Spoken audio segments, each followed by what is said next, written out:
성경의 심진리 마지막 종합적인 결론 마태복음 13장 비유 해설 두 번째 시간 겨자씨 비유 점진적 성장과 사역이라는 제목을 가지고 말씀을 나누려고 합니다. 첫 번째 시간에서는 네 가지의 마음밭을 같이 나눴습니다. 첫 번째는 길가, 밭도 아니죠. 불신자의 마음 상태. 복음이라는 씨앗이 뿌려져도 싹이 날 수 없는 그런 상태를 길가라고 표현하고 있고요. 두 번째에서는 이제 돌밭, 돌들이 많아가지고 흙이 얇아요. 그래서 조금 싹은 났지만 그것이 이제 햇빛이라고 하는 시련의 어떤 어려움이 닥치니까 조금 자라다가 타서 말라버리는 그런 영적 성장으로 얘기하면 이제 첫 번째 연단 과정을 통과하면서 그것을 이기지 못하고 예수 믿으면 복 받는다고 그랬는데 복은커녕 오히려 더 힘들어졌다고 포기해버리는 사람들, 그런 사람들이 돌밭인지 아닌지를 테스트하는 과정에서 넘어지게 되면 다시 세상으로 나가게 되죠. 그것을 돌밭에서 보여주고 있고요. 그 다음에 세 번째 밭은 가시나은물 밭이라고 해서 싹도 나고 좀 자라기도 했어요. 그런데 열매를 맺지 못하는 그 상황이 됐는데 가시덤불이 그 기운을 막고 있어서 그 가시덤불을 예수님은 세상의 염려와 재리의 유혹이라고 말씀하셨습니다. 즉 우리가 하나님께 나아가는데 장애가 되는 두 가지가 하나는 환난 풍파로 인한 염려, 근심, 걱정, 두려움, 또 하나는 오히려 환경이 좋아서 재리의 유혹, 여러 가지 물질적인 것이나 이 땅의 삶을 추구하면서 만족을 누리고자 하다가 주님께로 나아가지 못하는 많은 대부분의 기독교인들이 이 세 번째 과정에서 머물러 있다는 거죠. 그래가지고 한 차례 어려움은 잘 견디고 첫 번째 연단을 통과했지만 첫 번째 복 받는 과정에서 그 다음 더 너머에 있는 천국을 향해서 계속 침노에 들어가지 못하고 현실적으로 안주하는, 몰라서 안 가는 사람들도 있지만 대부분은 현실에 안주하고자 하는 마음 때문에 머무르게 되는 거죠. 그걸 바로 가시던 물이 하나님의 태양, 기운을 막아서 더 이상 성장하지 못하는, 즉 주님이 기뻐하시는 열매들을 온전히 맺지 못하는 세상의 염려와 재리의 유혹에 막혀서 결실치 못하는 자라고 했습니다. 네 번째는 주님께서 원하시는 밭인데 바로 옥토, 좋은 밭에 씨가 떨어져서 결실하기까지, 그래서 이제 두 번째 연단부터 시작해서 그것을 마치면 두 번째 복 받는 과정, 세 번째 연단과 세 번째 복 받는 과정, 그 이후에 그 시대에 이긴 자들, 이 모든 과정이 다 이제 옥토에 해당하는데 실질적으로는 이제 적어도 고라의 폐역 정도는 통과해야 열매를 풍성히 맺을 수 있는 그런 단계에 가게 됩니다. 자, 오늘은 이제 두 번째 시간 겨자씨 비유를 통해서 하나님의 복음의 씨앗이 우리의 마음밭에 뿌려져서 정상적으로 또 하나님이 기뻐하시는 그러한 여러 가지 사역들을 감당하는 대표적인 사역자가 장성한 겨자나무입니다. 이것이 뭘 의미하는지 살펴보는데 초점은 점진적인 성장. 겨자씨의 크기는 제가 알기로는 볼펜에 이렇게 톡 떨어뜨렸을 때 그런 볼펜 똥만한 크기, 씨 중에서도 굉장히 작은 씨인데 그 씨가 심겨져서 밤낮 자고 깨면서 알지 못하는 사이에 조금씩 자라가지고 나중에는 커져서 장성하게 되면 공중의 새들이 와서 깃드는데 이 공중의 새들이 바로 교회 시대 동안에 장성한 겨자나무들을 통해서 양육받는 성도들이라고 할 수 있습니다. 미리 얘기하자면 칼빈의 장로 교리를 따르는 장로교단의 장성한 겨자나무는 당연히 칼빈이겠죠. 감리교단이나 성교교단은 요한웨슬레가 장성한 겨자나무겠고요. 이런 식으로 잘 성장해가지고 하나님이 맡기신 사역, 성도들을 하나님께로 인도하는 그런 귀한 사역, 하나님 나라의 성전의 기둥역과 같이 쓰임받은 분들을 장성한 겨자나무라고 하는 겁니다. 자, 겨자씨 비유 본문을 들여다봅니다. 13장 31절에서 32절. 또 비유를 베풀어 가라사대 천국은 마치 사람이 자기 밭에 갖다 심은 겨자씨 하늘 같으니 이는 모든 씨보다 작은 것이로되 자란 후에는 나물보다 커서 나무가 되매 공중의 새들이 와서 그 가지에 깃들이느니라. 우리가 아는 그 겨자나무, 우리 겨자로 이제 보통 냉면 같은 데 처먹잖아요. 그 겨자인데 나무가 그렇게 크지는 않은 것 같아요. 뭐 커봐야 한 3m나 될까요? 2, 3m? 그렇게 커 보이진 않는데 왜 겨자씨를 비유로 했냐면 겨자씨가 모든 씨보다 작은 것, 그러니까 아주 작고 보잘것없어 보이는 이 작은 씨앗 하나가 나중에 장성한 겨자나무가 돼서 하나님이 기뻐하시는 일에 쓰임받는다. 초점이 모든 것에 가장 작은 씨, 이것 때문에 겨자씨가 채택된 것 같습니다. 그래서 여기서는 두 가지 포인트를 잘 보셔야 돼요. 하나는 너무나 작고 보잘것없는 씨가 점진적으로 성장했다는 거. 또 하나는 그렇게 되면 하나님이 공중의 새들이 깃들어서 그래서 둥지도 틀고 새끼도 키우고 먹을 것도 먹이 활동도 하고 쉼을 얻고 이런 것으로 쓰임받는다는 얘기입니다. 자, 부분적인 부분을 다 해석해 보면 자기 밭은 사람의 마음밭, 처음에 비유회처럼 길가, 돌밭, 가시덤불밭, 그 다음에 옥토처럼 이런 밭은 사람의 마음, 심령 안에 하나님의 말씀, 복음이 떨어지는 겁니다. 겨자씨, 하나님의 말씀, 싹이 났다는 것은 구원을 받았다. 즉 믿음의 여정이 시작됐다는 얘기예요. 오늘날 예수님을 믿으면 천국을 확보한 줄로 천국에 더 이상 그 외에 더 이상 없다. 예수님이 모든 걸 다 이루어 주셨기 때문에 우리는 그냥 그 공로로 가는 것이고 그래서 이제 천국에 가서 상 받을 것만 열심히 준비하면 된다. 이런 어떤 가치관을 대부분 다 갖고 있거든요. 그런데 여기서는 초점이 복음의 싹이 나서 그 싹이 그냥 싹으로 끝나는 게 아니고 성장해야 된다는 겁니다. 상급은 성장 안 하고도 얼마든지 할 수 있죠. 돈이 한 1,000억 가진 사람이 예수님 믿게 되면서 많은 일을 할 수 있죠. 돈 가지고 많은 사람들 도울 수도 있고 교회도 세울 수 있고 목사님이나 주의 종들을 선교사들을 잘 섬길 수도 있고 그래서 이것은 성장이라는 측면에서 볼 때 그런 어떤 상급 쌓는 그거보다는 그 영혼의 성장, 그 사람이 가지고 있는 믿음의 성장이 초점임을 분명히 알 수가 있습니다. 이것은 끝이 아니고 시작이에요. 출발. 예수 믿자마자 구원이 확정되고 다 쑥쑥 성장하는 게 아니라 여러 가지 환난과 어려움 속에서 믿음을 지켜가면서 성장해야 된다는 겁니다. 포인트가 점진적으로 성장한다는 거예요. 한 번에 그냥 딱 고개 한번 싹 돌리고 싹 보니까 그냥 쑥쑥 자라있는 게 아니고 계속 자라나 들여다보고 있으면 거의 안 자라는 것처럼 자라는 걸 볼 수가 없잖아요. 콩나물 같은 거는 이제 금방 쑥쑥 자라가지고 그러나 콩나물도 계속 보고 있으면 자라는 것 같이 안 느껴져요. 요즘은 초고속 카메라가 나와가지고 그걸 가지고 몇 시간 동안 돌리면 이제 어느 정도 확인이 가능하죠. 자, 마음과 행실이 점진적으로 정결케 되어서 장성한 믿음에까지 성장하는 거. 로마서 1장 17절에 뭐 있어요? 복음에는 하나님의 의가 나타나서 씨앗이 뭐였어요? 겨자씨가 복음이었잖아요. 복음 안에 하나님의 의, 사람의 의가 아닌 하나님께서 또 이뤄놓으신 의가 있어요. 그게 십자가의 도의 내용인데 그걸 가지고 믿음으로 믿음에 이르게 성장하게끔 하나님이 작용하신다는 얘기입니다. 근데 이것이 점진적이라는 거예요. 그리고 마음만이 아니고 행실까지. 근데 우리는 이제 마음의 변화가 굉장히 중요한데 잘 모르잖아요. 그냥 겉으로는 웃고 있지만 속에서는 딴 생각할 수도 있는 것처럼 이런 내면의 변화는 스스로가 자기를 잘 점검하지 않으면 내가 하나님 보시기에 합당한 마음밭을 가졌는가 분별함이 필요합니다. 자, 장성한 겨자나무는 요한일서 2장 14절에 아이들아, 청년들아, 아비들아 이렇게 해서 세 단계로 성장을 이야기하고 있습니다. 아이들아 내가 너에게 쓴 것은 너희가 아버지를 알았으며 아비들아 내가 너에게 쓴 것은 너희가 태초부터 계신 이를 알았으며 청년들아 내가 너에게 쓴 것은 너희가 강하고 하나님의 말씀이 너희 속에 거하시고 너희가 흉악한 자를 이기었습니다. 마치 그냥 보면은 마치 아이, 아비, 청년 돼 있으니까 청년이 더 높은 단계 같지만 여기서 왜 아이, 아비, 청년이라는 표현을 썼겠어요?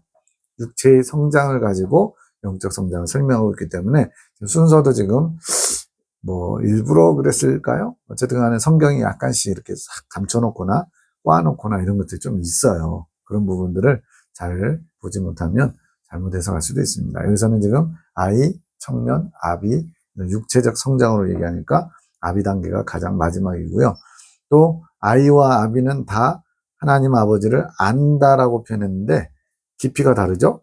그냥 아버지를 아는 단계, 즉 시작이에요.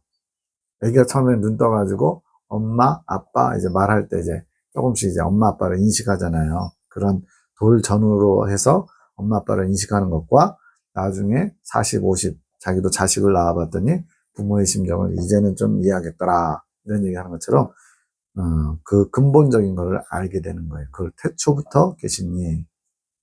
그래서 느낌부터 다르죠. 태초에 우리는 존재하지 않았잖아요. 하나님만이 천지 창조를 하셨는데 그때 그 하나님의 마음, 또 하나님의 뜻 이런 것들을 경험적으로 이제 알게 됐기 때문에 태초부터 계신 이를 알았다 하면서 굉장히 깊이 있는 알미라는 걸 알 수가 있습니다.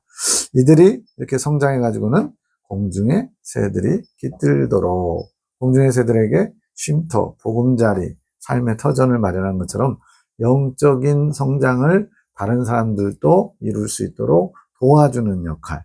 하나님은 우리가 당신에게 받은 복을 그냥 나 혼자만 즐기고 누리고 내 것으로 마는 게 아니라 흘려보내길 원하세요. 그래서 지금 하나님께 받은 바 은총을 가지고 먼저는 내가 성장해야 돼요. 내가 성장한 이유는 다른 사람들에게도 그것을 전하고 나눠줄 수 있는 사람이 되어야 되는데 그게 바로 공중의 새들이 깃드는 것입니다. 좀 더 이제 종합적으로 해석을 해보면 히브리서 5장 13절 14절에 대저 젖을 먹는 자마다 어린아이니 의의 말씀을 경험하지 못한 자요. 단단한 식물은 장성한 자의 것이니 저희는 지각을 사용함으로 연단을 받아 선악을 분별하는 자들이니라. 아까는 아이, 청년, 아비를 얘기했는데 여기서는 아이와 아비만, 어린아이와 아비만 지금 대조하는데 어린아이는 젖을 먹는데요. 젖의 특징은 뭐예요? 어린아이들이 먹는 것으로서 부드러운 음식, 즉 하나님의 말씀이 양식이 단단한 양식이 있고 부드러운 양식이 있다는 거예요. 단단한 양식의 대표적인 것이 원수가 줄이거든 먹을 것을 주고 목말라거든 마실 것을 줘라. 억지로 오리를 가고자 하거든 심리까지 동행해 줘라. 오른편 뺨을 때리면 왼편 뺨도 돌려대라. 겉옷을 달라고 하는 자에게 속옷까지 내어줘라. 이게 그 단단한 식물이죠. 양식이에요. 먹을 수 있는 사람이 많지 않습니다. 그러나 이 장성한 자들은 지각을 사용해서 이 지각은 양심과 지성, 내면에 있는 기관들 전체를 다 생각하신다 생각하면 돼요. 양심과 지성과 감정 이런 것들을 사용해서 연단을 통해 선악을 분별하게 된 자들. 선악을 분별한다는 얘기는 이것은 선, 이것은 악, 어떤 그런 선과 악을 나눌 수 있다는 의미가 아니라 선과 악을 정확하게 나눌 수 있을 뿐더러 나아가 선을 선택할 수 있는 능력도 가진 것을 말합니다. 대표적인 예로 이제 창세기에서 아담과 하와가 선악과를 따먹고 선악을 알게 됐다는 거예요. 우리 중 하나같이 선악을 알게 됐다. 근데 그들은 선과 악, 즉 악이라는 것에 대해서 눈을 뜨게 됐는데 선을 행할 능력이 없는 거예요. 왜냐하면 연단받지 못했기 때문에. 그래서 선과 악이 있을 때 악을 선택할 수밖에 없는 그런 연약한 존재가 바로 아담과 하와의 처음 선악과 따먹었을 때 상태입니다. 근데 여기서는 지금 장성한 자들은 연단을 통해 이제는 선과 악을 분별할 뿐더러 선을 선택할 수 있는 능력까지 갖춘 거예요. 그래서 그들은 앞에 말한 것처럼 의의 말씀을 경험한 자들입니다. 의의 말씀을 경험했다는 건 뭐예요?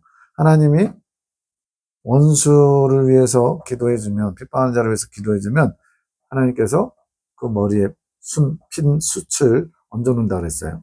그러면 아니 지금 당장 나는 억울하고 저 사람이 잘못됐고 저 사람이 정말 어떻게 잘못되는 걸 보고 싶은 게 우리의 어떤 본성이잖아요. 나를 힘들게 한 사람이 망하는 것을 보면 우리는 진짜 속이 시원하잖아요. 근데 성경은 오히려 원수 핍박하는 자를 위해서 기도해주고 그를 도와주라는 거예요. 사랑하라는 거예요. 그러면 그 머리에다가 핀 숯을 올려놓는 거는 하나님이 하신다는 거예요.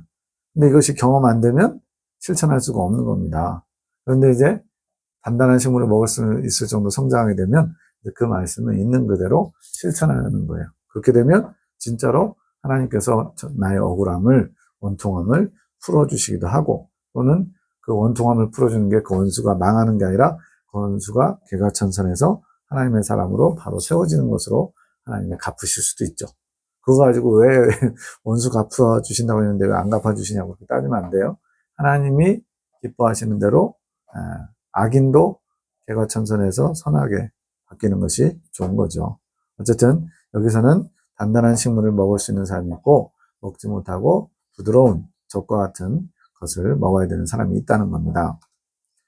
자, 의의 말씀을 경험했다는 얘기는 히브리서 6장 5절에 보면 하나님의 선한 말씀과 내세의 능력을 맛보고, 선한 말씀, 하나님의 말씀이 언제나 옳으십니다. 하나님의 말씀은 언제나 의로우십니다. 이라는 고백을 그냥 머리로만 하는 게 아니고 진실로 고백할 수 있을 만큼 하나님의 말씀이 정말로 선이고 의롭고 이것을 경험해야지 선한 말씀을 경험한 자인 거예요. 또 내세의 능력, 이건 또 다른 표현으로 전신갑주의 능력이라고 할 수 있습니다. 이게 뭐냐면 하나님께서 전신갑주를 입혀주시는 이유는 뭐예요? 마귀의 공격, 또 어떤 세상의 공격으로부터 철동포를 하시는 거예요. 그래서 요동이 없습니다. 절대 평강을 갖는 거예요.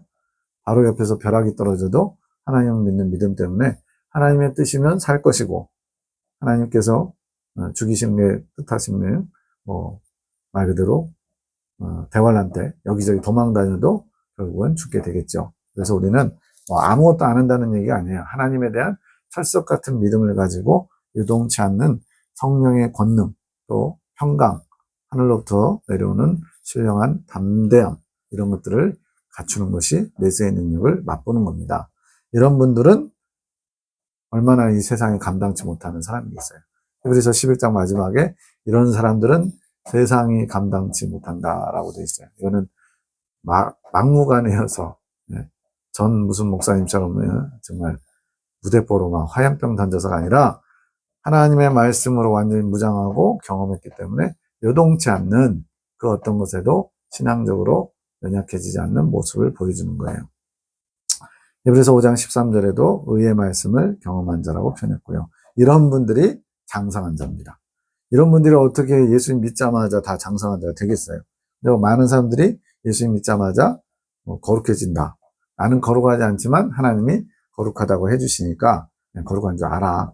그게 구원파 논리하고 뭐가 다른데요? 구원파는 한번 예수님 믿고 구원 받았다라고 확신이 되면 이제는 죄인이 아니라 의인이기 때문에 회개하면 안 된다라고 가르쳐요. 의인인데 회개하면 안 되잖아요. 의인은 죄가 없다는 뜻이거든요. 죄가 없는 사람이 회개한다는 건 또 그것도 웃기잖아요. 그러니까 이론적으로는 오히려 구원파가 맞는 거예요. 근데 우리는 예수님 믿었다고 의로워진 게 아니고 의로워지기 위해서 이제 출발을 한 겁니다. 그래서 언제 그러면 의로워지냐? 바로 로마서 13장에 있는 표현처럼 예수 그리스도로 옷 입고 있는 상태. 그게 의로운 상태예요. 근데 우리는 죄를 지을 때마다 광야에서 예수님을 훌러덩 벗어버리는 겁니다. 그래서 예수님으로 옷 입었을 때는 하나님이 진노의 손을 드셨다가도 예수님의 의로우심 때문에 우리가 의인처럼 하나님의 진노를 피할 수 있는 거예요. 예수님을 벗어버리면요, 우리의 죄인된 모습이 적나라하게 그대로 드러나죠. 그럼 여전히 또 죄인이고, 즉 가나안 땅 들어가기 전까지, 여기서 말하는 장성한 자의 분량에 이르기까지는 우리는 의인이었다 죄인이었다 의인이었다 죄인이었다가 막 반복되는 거예요. 어떻게 그렇게 되냐고요? 예수님으로 잘 옷 입고 있으면 의로운 거고요. 예수님을 벗어버리면 죄인의 적나라한 모습을 드러내게 되고요. 그럼 이 장성한 자들은 그럼 결론적으로 뭐냐? 예수님으로 옷 입었는데 이것이 온전히 하나 된 분들이에요. 다시는 벗을 일이 없는 거. 그게 바로 성령의 내주 합일이라고 얘기하는 겁니다. 하나님의 영과 하나 되어서 온전한 거룩함을 입은 자들. 히브리서 6장 아까 말씀을 다시 한번 보면, 그러므로 우리가 그리스도 도의 초보를 버리고, 여기서도 지금 불신자들이 초보네 어쩌네 이런 얘기 할 것도 없죠. 예수님 믿는 사람들이에요. 그리스도 도의 초보가 있다는 거예요. 이 초보가 뭐냐? 죽은 행실을 회개하는 거, 하나님에 대한 신앙을 갖는 거, 세례에 대한 거, 안수에 대한 거, 죽은 자가 부활한다는 거, 영원한 심판에 대한 교훈, 이런 것들이 어떻게 보면 거의 신앙의 내용 전부인데 초보라는 거예요. 초보. 그런 교훈의 털을 다시 닦는다는 것은 계속 그 자리에 머물러 있는 거예요. 초보 단계에서. 기초만 계속 닦고 있는 거예요. 하나님은 단을 쌓아 올라가길 원하시는데. 그래서 다시 닦지 말고 완전한 데에 나아갈지니라. 이게 장성한 자의 분량이라는 겁니다. 완전한 데, 온전한 데. 야고보서에도 온전함에 이르기를 구하라고 그러잖아요. 하나님께서 허락하시면 우리가 이것을 하리라. 하나님이 허락하신다는 얘기는 옥토부터 이제 하나님이 기뻐하시는 밭이 되는데, 이 옥토에 들어가려면 가시덤불밭을 잘 통과해야 돼요. 가시덤불밭을 잘 통과하려면 하나님 보시기에 의에 줄이고 목마른 그런 모습이 검증돼야 됩니다. 즉, 이 땅에 소원을 두고 이 땅에서 만족함을 추구하는 사람이 아니라 하나님 나라와 하나님의 의를 구하는 것을 끊임없이 아뢰고 또 그것을 추구하는 자들이 하나님께 그 진정성이 인정받으면 하나님이 되었다 그러면서 허락하시면서 두 번째 연단을 들어갈 수 있는 르비딤 무리바 생수라는 큰 풍성한 은혜 체험을 허락하시는 거예요. 그런 사람들이 두 번째 연단과 두 번째 복받는 과정으로 올라가게 되는 겁니다. 한 번 비침을 얻고, 이것은 영적 성장론에서 두 번째 연단을 마치고 이스라엘 발달사로 따지면 가나안 땅 정탐이라는 거예요. 신에서 하나님의 강림, 성막에서 율법 선포, 그 다음에 가나안 땅 정탐인데, 가나안 땅 정탐은 바로 잠시 하나님의 땅, 가나안 땅, 즉 천국을 맛보는 경험이에요. 그래서 천국에 대한 개념은 뭐냐? 바로 죄가 없는 곳, 하나님의 나라니까 당연히 죄가 없죠. 그래서 죄가 없는 천국을 맛보는 거. 이게 뭐겠어요? 내 안에 원죄, 죄성이 예수 믿는다고 싹 사라진 게 아닌데, 마치 원죄가 사라진 것처럼, 제거된 것처럼 죄의 법칙이 나타나지 않는 것을 일시적으로 경험하는 거예요. 그래서 한 번 비침을 얻는다는 표현 자체가 계속 비추는 느낌이 아니죠. 뭔가 이렇게 일시적이죠. 그것처럼 하나님의 나라가 내 안에 잠시 이루어지는, 즉 천국이 내 안에 심령 천국을 맛보는 단계가 한 번 비침을 얻고예요. 이 한 번 비침을 얻고를 통해서 하나님께서 더 높은 천국을 사모할 수 있도록 이끌어 가신다는 거죠. 그러면서 이제 하늘의 은사를 맛보면서 더 성장하게 되는데, 그래서 성령에 참여한 바 되고, 이게 바로 성령과 내주 합일되는 장성한 자의 분량에 이르는 거예요. 이렇게 이르게 되면 하나님의 선한 말씀을 맛보고 내세의 능력도 맛보고 이러면서 아주 장성한 자로서 하나님의 영적인 풍성한 은총들을 누리면서 이 땅에 사는 동안에 가나안 성도, 천국에 들어간 성도로서 삶을 살게 된다는 겁니다. 그 다음에 이제 6절에서는 이제 타락한 자들은 이러는데, 장성한 자의 분량에 이른 사람들이 타락한다는 얘기가 아니고요. 이거는 이제 문맥을 전개해 나가는 가운데, 여기에 도달하기 전에, 이 장성한 자의 분량에 도달하기 전에 타락하는 과정이 있습니다. 다 타락한다는 게 아니고, 그때 깨어 주의하지 아니하면 타락해서 이단 교주, 가라지들이 될 수 있는 아주 위험한 단계가 있어요. 그래서 영적 성장론 세 번째 3차 연단 들어가기 전에 가데스 무리바 생수를 마시기 전에 그런 과정이 있음을 네 번째에서 한번 잘 찾아보시기 바랍니다. 자, 히브리서 6장 1절에서 5절을 다시 한번 정리합니다. 1절에서 2절은 초보적인 믿음, 아까 안수, 죽은 자의 부활 이런 얘기도 있죠. 그런 기본적인 것을 배우는 믿음이 있고요. 3절은 초보적인 믿음에서 완전한 신앙에 이르는, 즉 완성된 믿음을 향해 나아가라고 권면하는 거고요. 4절에서 한 번 비침을 얻고는 영적 성장론에서 말하는 가나안 정탐, 이것이 철로역정에서는 십자가 언덕에서 그 등짐이 굴러 떨어지는, 기독교가 장망성을 떠나게 된 계기가 무거운 죄의 등짐을 떨구기 위해서였거든요. 그래서 마치 죄의 짐이 떨어져 나가는 것처럼 체험을 하게 됩니다. 그것이 이스라엘 발달사에서는 가나안 땅 정탐이에요. 그리스도의 생명이 일시적으로 영에 내주하는 것 같이 죄가 있긴 있어요. 뽑힌 건 아니에요. 근데 발동하지 않는 상태. 말 그대로 무슨 화석처럼 가만히 있는. 네. 그래서 마치 천국을 맛보는 것처럼 그걸 한 번 비침을 얻고라고 했습니다. 5절에 성령에 참여한 바가 내주 합일, 성령과 하나 되는 놀라운 신비의 경험입니다. 자, 로마서 8장 2절에서도 이는 그리스도 예수 안에 있는 생명의 성령의 법이 죄와 사망의 법에서를 해방하였습니다. 이것은 이제 교회시대 얘기인자들 연구 에베소 교회 편지, 빌드라의 네 번째 교회죠.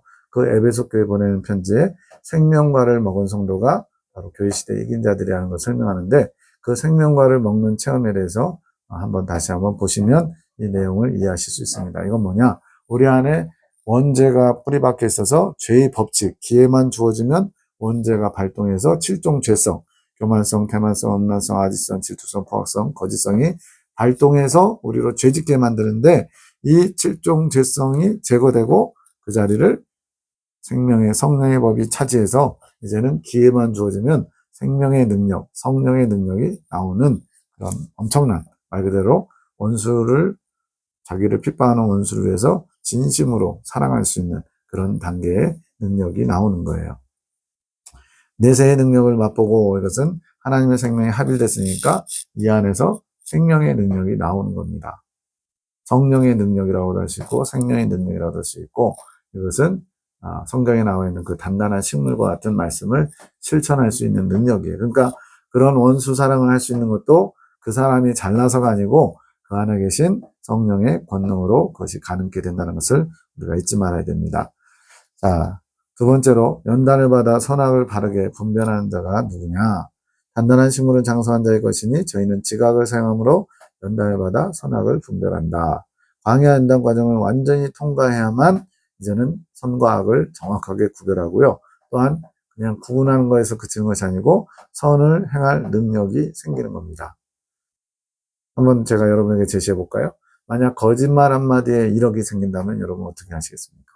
그 거짓말이 무슨 국가를 뒤집는 그런 큰 범죄도 아니고 누군가를 해하는 거짓말도 아니에요. 그냥 어떻게 보면 그냥 좀 거짓은 거짓이지만 일상적으로 보통은 할 수 있는 그런 거짓말이라면, 그럼 여러분 1억이 생긴다면 하지 않겠어요? 근데 2단계에 들어가신 분들은요, 1억이 생기는 게 아니라 1000억을 준다고 해도, 대통령 시켜준다고 해도 거짓말을 안 할 수 있어요. 왜? 지금 말씀드렸잖아요. 생명의 능력이 그것을 가능케 한다니까요. 근데 이런 생명의 능력이 없는 사람은 고민하다가 눈 한번 딱 감고 거짓말 한번 하고 1억을 벌자. 이 사람이 이제 돈이 어느 정도 여유가 있거나 급한 돈이 필요 없는 사람이면 보통 사람도 할 수 있을지도 있죠. 그런데 자식이 지금 중요한 수술을 들어가야 되는데 무슨 암에 걸렸는데 돈이 몇 천만 원 필요해요. 그랬을 때 거짓말 한마디에 1억이 생긴다면 과연 타협을 하지 않겠냐는 거죠. 근데 이렇게 생명의 능력을 소유하신 분들은 하나님께서 거짓 증거하지 말지니라, 거짓말하는 자마다 성 밖에 있으리라, 이런 말씀 때문에 거짓말을 의도적으로 안 하는 거예요. 못 하는 거예요. 성령께서 강력하게 붙잡고 계시기 때문에. 장성한 겨자나무는 결국은 바로 교회 시대에 이긴 자라는 걸 알 수가 있습니다. 창세기에 타락할 때 선악을 알게 된 아담은 본인의 능력으로 선을 행할 수 없는, 즉 선과 악을 알게 됐는데 악을 선택할 수밖에 없는 연약한 존재였다면, 이 장성한 겨자나무는 연단을 받아 정결케 돼서 이제는 선을 행할 수 있는 능력을 가진 자들이에요. 자, 이렇게 장성한 겨자나무는 점진적으로 성장해서 하나님을 원하시는 분량에 이른 사람들이기 때문에 장성한 이런 표현을 썼고요. 두 번째 이제 그 포커스는 하나님의 목양 사업입니다. 예수님께서 12사도를 12그루의 장성한 겨자나무로 만드셔서 그분들을 통해서 오늘날 온 세상에 복음이 전파됐잖아요. 물론 이제 사도 바울과 같이 또 아주 걸출한 하나님의 겨자나무가 또 있었죠. 승천하기 직전에 베드로 사도에게 뭐라고 간곡히 말씀하셨어요? 내 양을 먹이라. 네가 나를 사랑하느냐? 물으셨는데 사랑하는 주 주님이 아십니다. 그랬더니 내 양을 먹여라. 마치 두 개가 따로인 것 같지만 사실은 예수님을 사랑하기 때문에 하나님의 양들을 먹일 수 있는 거예요. 내가 이걸 돈벌이로 여긴다든가 내 직업으로 여겨가지고 열심히 해가지고 좀 성공한 사람 되고자, 이거는 완전히 코스가 잘못 맞은 거예요. 포인트는 예수님을 사랑하기 때문에 예수님이 맡기신 사명, 사역을 감당코자 하는 것이 그게 바른 하나님의 일꾼의 모습이라는 거예요. 지금 이 장성한 겨자나무들은 생명의 합의를 이룬 분들로서 하나님이 당신의 일에 쓰시기에 합당한 자들이에요. 그래서 이거를 워치만니는 정상적인 사역자라고 표현합니다. 그 과정에 못 들어간 사람들은요, 비정상적인 사역자. 이거에 낙심할 필요 없이 정상적인 사역자가 되기 위해서 끊임없이 천국을 침례에 들어가면 됩니다. 하나님께서 교회 시대에 14만 4천의 장성한 겨자나무들을 만드셔서 시대마다 어둠을 밝히고 하나님의 뜻을 드러내셨어요. 우리나라로 말하면 이제 일제 그 신사참배 가결하고 전부 다 넘어갈 때 주기철 목사님을 하나의 샘플로 삼으셔서 끝까지 신사참배를 거부하면서 오늘날까지도 그 정신이 이어지고 있죠. 그분만 있는 건 아니죠. 많은 사람들이 있지만 대표적으로 주기철 목사님은 그래 있어요. 또 마더 테레사 이런 분들도 인도 캘커타에서 원래는 교장인가 그런 거 할 수 있었잖아요. 근데 그런 거 다 내려놓고 그냥 빈민가에서 빈민굴에서 정말 그 없는 사람들, 가난한 사람들, 병든 사람들 말 그대로 처음 시작부터 거창한 게 아니고 지금 뭐 마리아 자매 해가지고 뭐 수천 명 온 세계에서 막 사모하면서 모여들지만 처음 시작할 때는 그냥 도울 수 있는 게 별로 없는 거예요. 돈도 없고 힘도 없고 여자니까 키도 되게 조그마시잖아요. 그래가지고는 그냥 죽어가는 사람 마지막 병수발 들어주고 눈 감겨주는 거 이걸로 시작하신 거예요. 나중에는 그분의 영성을 흠모하면서 세계 각처에서 많은 자매님들이 그렇게 고귀한 그런 사역에 뛰어들죠. 이것처럼 한 명의 마더 테레사를 통해서 많은 사람들이 그 길을 따라가는 거죠. 이렇게 본이 되는 사람들. 장로교단은 칼빈의 교리가, 감리교단은 웨슬레의 교리가, 또 루터교단은 루터의 교리. 여기서 교리라는 것은 지식만을 말하는 게 아니라 그 분들이 가지고 있던 영적인 사상들, 그들이 가지고 있던 영적인 신앙관들이 그 교리 안에 배어 있는 겁니다. 이거는 이미 저 영적 성장관에서 다뤘기 때문에 자세히는 안 다루고요. 아브람 같은 경우는 75세에 갈대아우르에서 출발해서 85세에 10년 만에 하나님 나타나셔서 아브라함이 하나님을 믿으니 그 믿음을 의로 여기셨다. 이 신칭의를 거쳐서 99세에 아브라함아 너는 내 앞에서 행하여 완전하라. 그러면서 영적 할례를 받게 하죠. 그게 바로 99세에 완전한 경지, 장성한 겨자나무가 된 것입니다. 모세 같은 경우는 40세까지 왕궁에서 바로의 그 아들로서 왕자 생활을 했지만 살인을 저지르고 미디안강에서 40년 동안 양치기 하면서 내용은 안 나와요. 그게 포인트가 아니기 때문에 그렇지만 80세에 이제 떨기나무 불꽃 가운데서 불러서 내가 너를 좀 사용해야 되겠다. 이게 장성한 겨자나무를 하나님 쓰시는 거예요. 80세에 이제 장성한 겨자나무가 되었음을 알 수가 있습니다. 바울은 아라비아에서 3년, 길리기아 다소, 본인의 고향에 돌아서 한 8년, 한 11년 정도를 연단받고 바나바가 안디옥에서 시리아의 안디옥에서 사역할 때 바울을 일부러 다소까지 찾아가서 나하고 동역해달라고. 그 당시만 해도 다들 바울을 배척했어요. 무서워하고 언제 또 본색을 드러낼지 모른다고. 근데 직접 바울을 데려다가 같이 동역해가지고 안디옥을 크게 부흥시키고 그 이후로 하나님이 명령하셔서 본격적으로 이제 이방인 전도 사역을 떠나죠. 이 바울도 정상적인 사역자 또 장성한 겨자나무가 된 다음에 전도여행을 떠났다는 것을 알 수가 있습니다. 자, 싹이 날 때부터 장성한 겨자나무가 될 때까지 아브라함은 24년, 야곱은 밧단아람에서 20년, 모세는 미디안 광야에서 40년, 다윗은 성경에 정확히 나이가 안 나와요. 30세에 유대인의 왕이 되는데 대략 15살에서 17살 사이에 군대에서 골리앗 장군을 죽이고 두각을 드러내잖아요. 그래서 그냥 대략 13년 정도로 생각하는 겁니다. 12사도는 예수님 따라다니면서 3년 만에 거룩해졌고요. 바울은 11년, 워치만이 15년, 루터 24년, 칼빈 15년, 웨슬리는 35년 이렇게 걸렸습니다. 이게 지금 높이 성장한 분들이잖아요. 우리 일반적인 사람들은요. 더 걸릴 수 있죠. 아예 거의 포기 상태거나 아니면 정말 열심히 이긴 자가 되기를 사모하면서 달려가면 좀 빨리 되겠죠. 근데 중요한 거는 기간은 정해져 있지 않아요. 연단의 분량은 정해져 있어요. 압축해서 빨리 받으면 빨리 끝나겠죠. 그럼 어떻게 해야 될까요? 하나님의 신실하심을 의지하면서 자기 부인을 철저하게 하면서 계속 사모하면서 달려가다 보면 하나님이 선하신 길로 인도하실 겁니다. 그것이 바로 성령의 인도하심을 따르는 삶이겠죠. 그러면 장성한 겨자나무가 되지 못한 상태에서도 목양사업을 할 수 있는가? 예수님이 12제자와 70인의 제자들을 전도, 파송을 합니다. 그래서 귀신을 쫓아내고요. 병자도 고치고요. 복음을 전파하면서 사람들이 와 하면서 따릅니다. 그때 너무나 기뻐하는 거예요. 예수님한테 막 자랑하는 거예요. 우리가 손을 얹고 기도한 즉 변자가 낫고 귀신이 도망갑니다. 그랬더니 주님 뭐라 그래요? 귀신이 쫓겨나고 병자 고치는 것에 기뻐하지 말고 하늘나라에 너희 이름이 기록된 것을 기뻐하라고 하죠. 즉 장성한 겨자나무, 하나님이 교회시대 이긴 자들 이런 귀둥같이 쓰시는 분들처럼 높이 성장하지 않았어도 쓰실 수는 있어요.